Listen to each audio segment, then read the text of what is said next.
Assalamualaikum warahmatullahi wabarakatuh. Perkenalkan nama saya Andi Zahra Salsabila dengan NIM 112112770. Saya merupakan mahasiswa dari Sekolah Tinggi Ilmu Ekonomi Bank BBD Jawa Tengah. Di sini saya akan mengerjakan latihan soal 5 mengenai uji non-parametrik. Langsung saja soal yang pertama yaitu menguji apakah distribusi data nilai statistika dari 30 mahasiswa jurusan statistika normal atau tidak. Berikut adalah data nilai statistika dari 30 mahasiswa jurusan statistika sebagai berikut. Oke, teman-teman. Di sini sudah ada datanya. Lalu kita ke aplikasi SPSS. Seperti biasa kita masuk ke variabel view. Kemudian kita input data terlebih dahulu.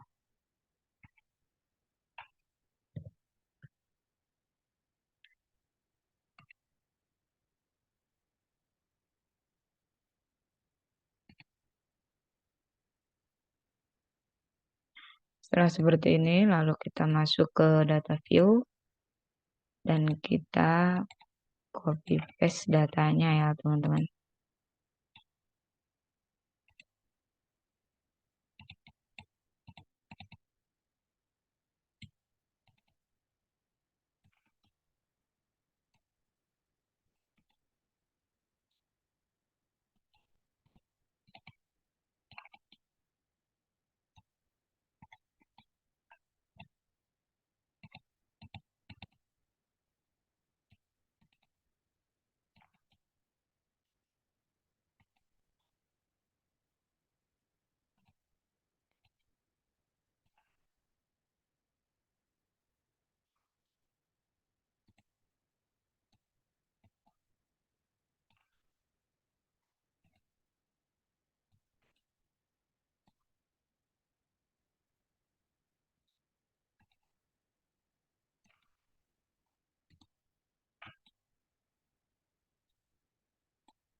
Oke, setelah seperti ini lalu kita klik analyze, kemudian kita pilih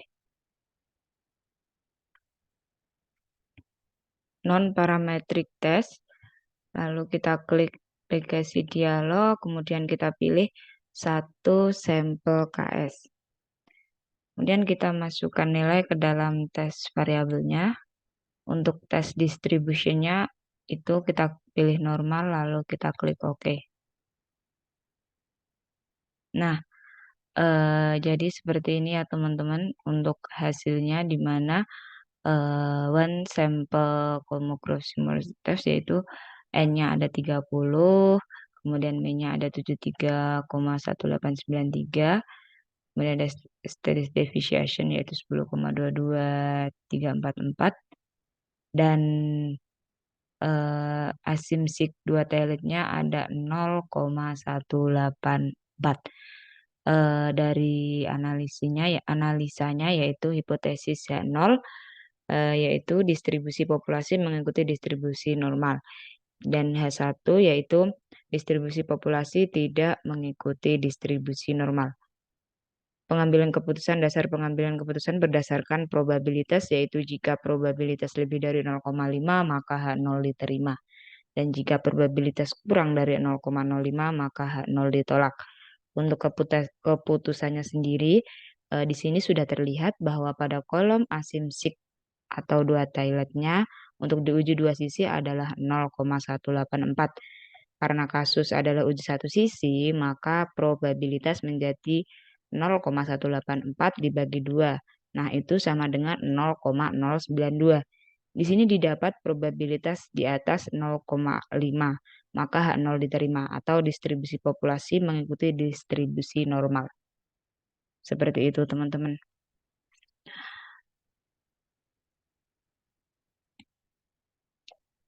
Lanjut kita ke soal yang kedua. Seorang guru ingin mengetahui bagaimana respon siswa dalam belajar dengan memberikan 4 metode yang berbeda.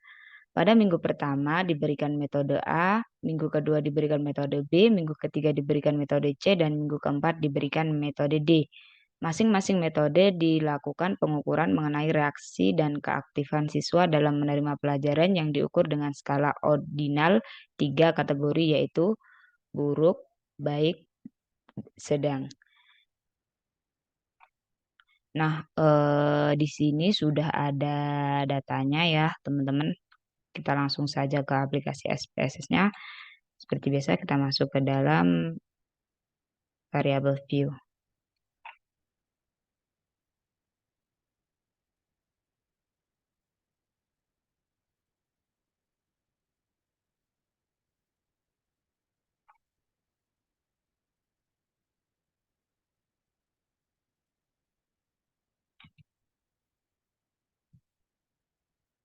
Setelah seperti ini, lalu kita masuk ke data view-nya.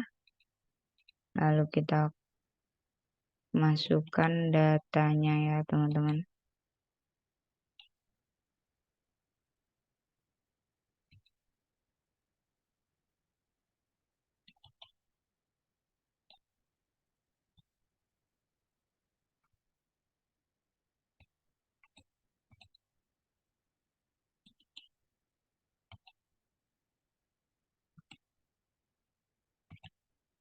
Oh, mohon maaf, ini kurang satu untuk data D-nya ya.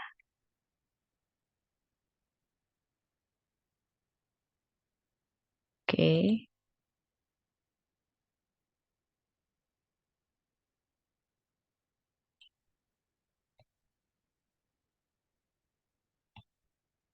Nah, setelah seperti ini, kemudian kita klik Analyze, lalu kita pilih Non-Parametric T-Test, lalu Legacy Dialog. Kemudian ini kita klik Correlated Sample ya, teman-teman. Nah, kemudian kita masukkan semuanya. Untuk test type-nya kita pilih Friedman. Lalu kita klik OK. Nah, untuk hasilnya sendiri yaitu range-nya yaitu untuk dan A itu 2,03, B 2,83, C 2,28, dan D 2,88. Untuk tes statistiknya N-nya ada 20, DF-nya ada 3, dan asimsiknya ada 0,03. Nah, untuk analisanya yaitu untuk hipotesisnya H0 apabila populasi-populasi dalam suatu blok adalah identik atau keempat pelajaran tersebut mempunyai penilaian yang sama. Untuk H1-nya yaitu sekurang-kurangnya salah satu perlakuan cenderung menghasilkan output yang lebih besar dibandingkan dengan sekurang-kurangnya salah satu perlakuan lain. Nah, untuk pengambilan keputusannya sendiri yaitu dasar pengambilan keputusan ini berdasarkan probabilitas. Jika probabilitas lebih dari 0,05 maka H0 diterima. Dan apabila jika probabilitas kurang dari 0,05 maka 0 ditolak. Untuk keputusannya yaitu terlihat bahwa pada kolom eksepsi atau dua tailet yaitu untuk diuji dua sisi adalah 0,03 ini ya teman-teman. Nah, di sini didapat probabilitas di bawah 0,05 maka H0 ditolak atau sekurang-kurangnya salah satu perlakuan cenderung menghasilkan output yang lebih besar dibandingkan dengan sekurang-kurangnya salah satu perlakuan lain. Seperti itu ya teman-teman.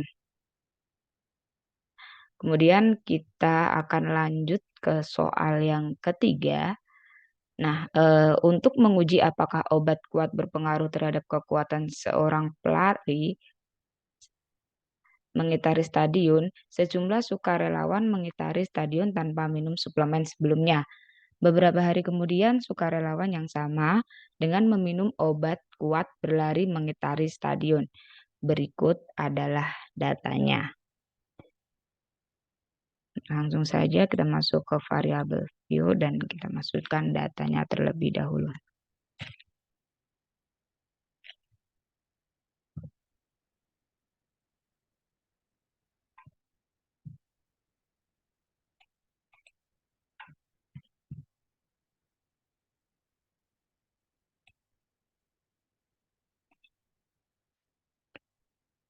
Setelah seperti ini, kita masuk ke data view dan kita masukkan datanya.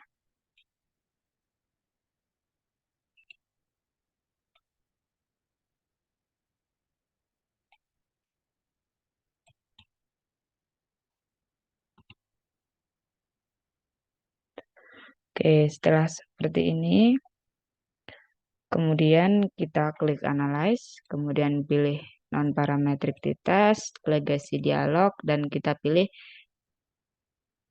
To Relate Sample.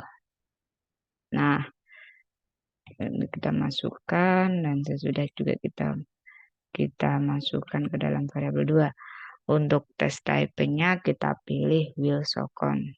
Ya, teman-teman. Kemudian kita klik OK.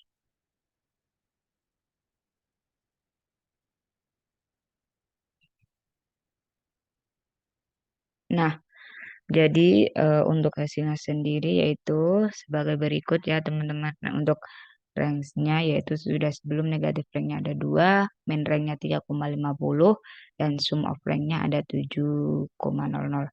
Untuk positif rank-nya ada 7, kemudian main rank-nya ada 5,43, dan sum of rank-nya ada 38,00. Untuk tesnya yaitu ada 1, totalnya ada 10. Tes statistiknya di mana asimsik atau dua toiletnya itu ada 0,064. Nah, untuk analisa hipotesisnya yaitu H0, yaitu suplemen tersebut tidak mempunyai efek berarti pada para pelari. Kemudian untuk H1-nya, suplemen tersebut mempunyai efek pada peningkatan pada pelari. Untuk pengambilan keputusannya sendiri, yaitu dasar pengambilan keputusan ini berdasarkan probabilitas. Jika probabilitas lebih dari 0,05, maka 0 diterima. Dan apabila jika probabilitas kurang dari 0,05, maka 0 ditolak. Untuk keputusannya yaitu terlihat bahwa pada kolom asimsik atau dua toiletnya untuk diuji dua sisi adalah 0,064.